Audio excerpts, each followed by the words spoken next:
양무진 북한대학원 대학교 교수 모시고 북한 얘기 짚어보겠습니다. 어서 오십시오. 안녕하십니까. 교수님, 자, 일단 노동당 8차 대회, 그러니까 5년 만에 열리죠. 이 의미가 뭔지부터 좀 간략히 짚어주시죠. 예. 가장 중요한 의미는 그 체제 결속의 의미가 담겨 있다. 예. 다시 말해서 북한의 노동당과 김정은 위원장은 북한 주민을 위해서 일한다. 뭐 이것을 하면 멸사복무 이렇게 이야기하겠죠. 예. 또 그 북한 주민들은 당과 김정은 위원장에 대한 충성을 명시하는 그런 차원에서 김정은 위원장과 당, 주민들 간의 혼연일체, 일심단결, 그걸 통해 가지고 아마 체제 결속의 장 만드는 것이 8차 당대회가 아니겠느냐 이렇게 분석합니다. 이 당대회 자체가 어마어마하게 중요한 북한으로서는 대회죠. 북한의 이 당대회 보면은 그 당대회라는 것은 최고 지도 기관이고 예. 또 최고 의사 결정 기구다 이렇게 돼 있습니다. 예. 그래서요, 이런 중요한 자리이기 때문에 더 어떤 김정은 위원장의 발언 같은 게 관심이 가는 건데, 경제 실패에 대해서 굉장히 뭐랄까요, 강한어죠, 노골적으로 얘기를 했습니다. 실패를 인정했습니다. 과거 이 김일성 주석이라든지 김정일 위원장 시대에는 이런 그 경제 실패에 대해서 좀 뭐랄까 스스로 자책하는 이것은 별로 없었죠. 예, 예. 그러나 김정은 시대에 들어와 가지고 젊기 때문에 그런 것은 모르겠지만 어찌 보면 경제나 이것이 오래 지속된 이건 불편한 진실 아니겠습니까? 예. 이것을 있는 그대로 대내에 보여줌을 해가지고 그런 상태에서 오히려 해법이 나올 수 있다. 막 그것을 강조하기 위해서 좀 뭐랄까 솔직담론이랄까. 예. 그래서 직접 이런 그 시인을 하고 나온 것이 아닌가 생각이 됩니다. 김정은 위원장의 어떤 그 선대와는 대비되는 지도력의 변화, 뭐 이런 걸로 해석할 수 있을까요? 그렇죠. 예. 이제 지금까지 김정은 위원장이 그 여러 가지 자기 반성이랄까요. 예. 보면은 자신의 능력이 부족해가지고 상대 주민들을 위해서 좀 못한 부분이 많다. 예. 이런 시인도 했죠. 그 연장선상에서 이번에도 자신이 잘못됐다. 이런 것은 이야기하지 않고 있지만 그럼에도 불구하고 포괄적으로 자신을 비롯한 당 관료들 모두가 좀 행식주의, 소극주의, 부정부패 그것을 나름대로 지적하고 이러한 그 잘못된 것이 외부의 환경보다도 내부에 더 많이 있다. 이것을 좀 강조하는 것이 아닌가 생각됩니다. 예. 그렇다면 이 당대이기 때문에 더욱 그 본인의 경제 실패도 그렇지만 대미 메시지가 가장 원래 관심이 가는 건 아니겠습니까? 근데 아직까지 뭐 특별한 게 나오지 않는 상황. 혹 어떻게 보세요? 이 나올까요? 이번에? 우리가 이제 김정은 위원장의 당대 개사라든지 예. 또 당 중앙위원회 그 사업 총합 보고 요약된 것을 보면은 예고하는 부분이 있습니다. 아, 예. 지금까지 5년 동안에 그 대외적인 지위가 격상됐다 이렇게 얘기합니다. 그건 예. 뭐냐니까 김정은 위원장이 남북 정상회담이라든지 북미 정상회담이든지 또 북중 이런 주변 국가의 정상회담에서 나름대로 북한의 지위가 격상됐다 예. 이렇게 평가하는 데も있고 예. 또 하나는 문제는 뭐냐니까 이 조국 통일 위협이죠. 예. 조국 통일 위협과 대외적 관계, 대외 관계에 있어 가지고 좀 뭐랄까 그 진전시킬 수 있는 예. 이러한 중요한 문제들을 재개하게 될 것이다 이렇게 나오십니다. 예. 그렇다면 뭡니까? 조국 통일 위협이라는 것은 대남 문제 아니겠습니까? 예. 그러면 새로운 통일 방안을 비롯한 대남 메시지, 예. 또 그리고 북미 대화를 포함한 대외 메시지가 담겨 있을 것이다. 이것을 예고하고 있기 때문에 그런 부분 분명히 있을 것이다. 그렇게 전망합니다. 아, 나올 것으로 전망하시는군요. 예, 그렇습니다. 어떤 방향으로 나올까요? 가장 궁금합니다. 이 대남 문제에 대해서 또 하나 예고된 것을 사료로 말씀드리자면 지난 그 이 당창건 75주년 열병식, 예. 열병식 때 이렇게 했죠. 남측하고 이 손을 마주 잡는 날이 오기를 기원한다 되어 있잖아요. 이것은 예. 상당 부분 뭡니까? 유화적인 메시지 아니겠어요? 예. 또 방금 먼저 조국 통일 위협 운운한 것도 있잖아요. 이런 거 할 때 남측에 대해서는 아마 대화 교류 이런 메시지 속에서 적어도 코로나가 어느 정도 진정될 때까지는 뭐 화상회의라든지 아니면은 문서교환 방식으로 일종의 대화를 하고 예. 이 북미 관계 여기에 대해서는 아마 조건 없는 대화와 조건 있는 대화 모두의 가능성을 열어놓고 있다고 보여집니다. 예. 다시 말해서 조건 없는 대화라는 것은 바이든 행정부의 출범과 동시에 북한 김정은 위원장이 한반도 문제를 자신들이 주도한다는 차원에서 바이든 행정부와 조건 없는 대화를 할 수 있다. 이런 메시지를 보낼 수 제안할까요, 있고, 공개적으로? 메시지를 보낼 수 있고, 예, 예. 또 이 조건 있는 대화라는 것은 바이든 행정부가 대북 적대 정책 폐기 문제, 또 그리고 6.12 예. 싱가포르 북미 정상 합의서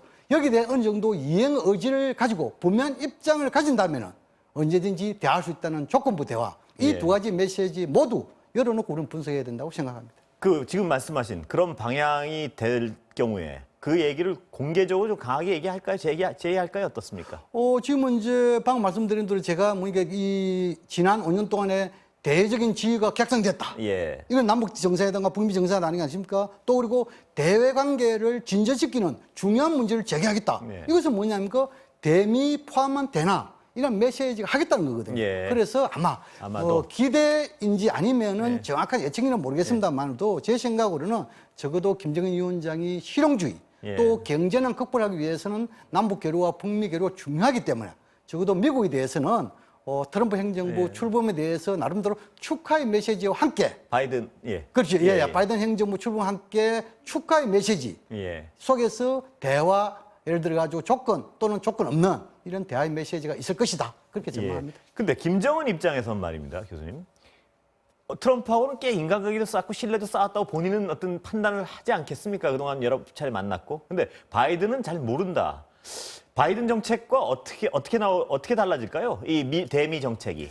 아마 이 김정은 위원장 입장에서는 그 6.12 북미 정상 간의 합의서 여기 대해서 바이든 대통령을 비롯한 참모들이 예. 어떤 생각을 가지냐 여기에 대한 탐색 그것이 가장 중요할 겁니다. 예. 그렇다면 지금 이제 바이든 대통령을 포함한 그 참모들 지금 이제 국무장관이라든지 그 백악관 안보보좌관 내정자들 예. 이 사람들이 주로 외교적으로 대화를 통한 문제 해결 이것을 강조하고 있잖아요. 특히나 한반도 문제에 대해서는 이 바이든 신임 행정부 측에서 동맹을 중시한다. 동맹을 중시한다는 것은 한반도 문제에 대해서 문재인 정부 입장을 상당히 수용한다는 거거든요. 예. 그래서 문재인 정부의 한반도 평화 프로세스 이것을 수용해가지고 나름대로 바이든 행정부도 김정은 위원장이 먼저 도발만 안 한다면 예. 아마 대화의 문을 열어놓고 할 것이다. 그렇게 전망합니다. 자, 그럼 북한 쪽 생각은 그렇고요. 미국 쪽에서 보면 바이든은 트럼프랑 좀 달리 시스템에 의존할 것이다. 이런 전망이 많지 않습니까? 그러면 대북 관계는 어떻게 예상하세요? 그래서 대북 이제 정책은? 예. 이 여러 가지 지금 이제 바이든 이 대통령 그 이 당선자께서 이 대선 기간에 여러 이야기를 했잖아요. 예. 뭐 예를 들어 가지고 김정은 위원장에 대해서 폭력배라는 이야기도 하고 네. 또 다른 한편으로는 이 핵무력 이것이 축소만 된다면 정상회담도 할 수 있다. 예. 또 그리고 지금 이제 예를 들어 가지고 하향시 다시 말해서 이 탑다운 방식 예. 여기 대해서는 하지 않고 버튼업 방식에 대해서 하겠다. 예. 뭐 이런 이야기를 많이 하고 있는데 네. 그러나 큰 근본적인 원칙은 대화 외교를 통한 이 원칙이 있기 때문에 그렇다면은 양쪽 다 손뼉도 마주쳐야 소리 나는 거 예. 아닙니까? 그렇다면 양쪽 다 서로 이 긴장이 고조되는 것을 원치 않기 때문에 양쪽 다 뭔가 대화를 통해서 갈 가능성이 높다. 이렇게 예. 전망이 됩니다. 전 민주당 정부처럼 방치하진 않겠죠? 어떻게 보세요? 전 지금 문제 민주당 보면 정부는 약간 방치해온 거 아니겠습니까? 북한 문제를? 조금 이런 게 있을 수 예. 있습니다. 이제 예를 들어 가지고 이 신임 바이든 행정부가 그 북한 문제에 대해서 어느 부분에 어떻게 우선순위를 둘 것인가. 예. 이게 중요한 부분이겠죠. 지금 이제 과거에 미국 민주당 정부 같은 경우에는 북한 인권 문제를 상당히 중요한 그런 부분 있지 않습니까? 예. 그다음 또 한 가지 중요한 것은 그런 게 있다 손치더라도 동맹국의 한국 입장을 상당히 수용하는 그런 차원이 있고 또 한 가지 문제는 뭐냐면 예를 들어 가지고 상향시 파트너가 실무자 간에 먼저 해가지고 거기서 어느 정도 성과되면은 정상에 맞는다. 예. 이것도 좋은 방법입니다. 예. 그러나 이 파트너 방식과 이 탑다운 방식의 장단점이 있어요. 예를 들어 가지고 이 파트너 방식은 좀 뭐랄까 시간은 걸리지만도 예. 좀 하나하나 차근 이렇게 할 수 있다는 토대가 단단하단 그렇죠. 말이죠. 예, 예. 단단해지고 그러나 위에서 이 예를 들어 가지고 이 탑다운 방식은 예. 예를 들어 가지고 시간은 뭐 그렇게 안 걸리잖아요. 예. 그러나 또 뭐 이렇게 차근차근 하는 이것이 좀 위협하단 말입니다. 예. 그래서 아마 김정은 위원장과 바이든 신임 대통령 모두가 이 장단점을 잘 알고 있기 때문에 또 한국 입장을 충분히 잘 알고 있고 듣는 그런 차원에 봤을 때 아마 절충적인 측면에서 나름대로 대화로 이어갈 것이다. 그렇게 생각합니다. 절충적인 측면이라고 예측하시는 거는 어쨌든 속도는 좀 늦어질 것이다. 이렇게 봐야 되는 건가요? 뭐 과거 경험자 사례 비춰보면 적어도 미국의 그 새로운 행정부가 출범하면 네. 조직 인사 그리고 정책 수립 그럼 적어도 6개월 정도 걸리지 않겠습니까? 예. 그런데 지금 이제 문재인 정부는 1년밖에 안 남았단 말입니다. 예. 그럼 한반도 평화 프로세스를 유의하려면은 남북 관계와 북미 관계의 선순환 차원에서 예. 제일 중요한 것은 뭐냐니까 빨리 한미 정상회담을 개최해가지고 이 우리의 대북 정책을 이해시키고 예. 그 선상에서 이 북한 문제가 후순위로 밀리지 않도록 예. 빨리 대북 특별대표를 뽑으면 좋겠다. 예. 또 그리고 6.12 북미 간 합의서를 이행에 대한 의지를 좀 밝혀주면 좋겠다. 이런 것을 한미 정상회담에서 공감해가지고 이것이 북한에 던지는 메시지로 나오면 그만큼 좋은 우리 정부 역할은 없다.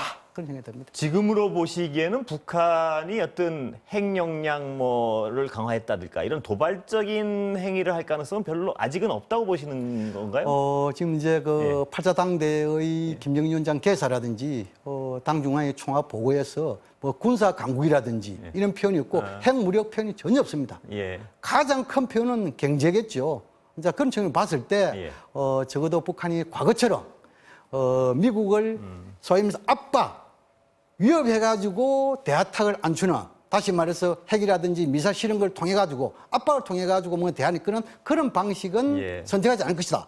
더 중요한 것은 왜 그러냐면 예를 들어가지고 바이든 신행정부 출범함을 해가지고 북한이 과거 형식으로 도발한다면 북한이 먼저 6.12 북미 합의서를 파기하는 것이 됩니다. 그런 것을 김정은 위원장이 잘 알고 이번에도 군사 강국 이런 것이 전혀 안 나왔기 때문에 막 그런 그 소위 말해서 긴장 고조 행위는 하지 않을 것이다. 그렇게 전망합니다. 일단은 우리로서도 그게 첫 번째 수순 같습니다. 그런 북한이 도발을 막는 게요. 그렇죠. 우리가 만약에 북한이 먼저 그런 무력 시위라든지 도발하게 되면은 우리가 북미 간의 중재자 촉진 역할을 할 수가 없잖아요. 그런 측면에 봤을 때 아마 김정은 위원장이 실용주의 또 그리고 지난 그 이 열병시에서 시간은 다 됐. 남북 관계에 대한 연설 이런 거 다 봤을 때 그런 행위는 하지 않을 것으로 생각합니다. 오늘 말씀 감사합니다.